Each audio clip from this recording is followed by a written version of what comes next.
প্রিয় বন্ধুগণ, এই মাত্র সবজি নিয়ে আসলাম আড়ত থেকে। আর আজকে আপনাদের কোন সবজির কত দাম সেটা বলে দিব এই ভিডিওর মাধ্যমে। শসা আছে 60 টাকা কেজি, কাঁচা আম আছে 40 টাকা কেজি, লেবুর হালি 20 টাকা, জালি কুমড়া 40 টাকা, লাউ 40 টাকা, তারপর কাঁকরোল 60 টাকা, বেগুন 60 টাকা, ধুন্দল 50 টাকা, বরবটি 60 টাকা, চিচিঙ্গা 40 টাকা, লতি 60 টাকা, বেগুন 60 টাকা,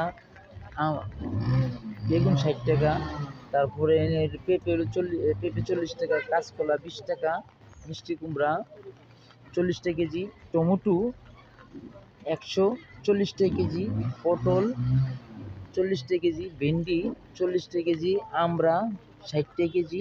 যদি এরকম এই ভিডিওটা যদি ভালো লেগে থাকে তাহলে অন্যকে দেখার সুযোগ করে দিবেন, শেয়ার করি।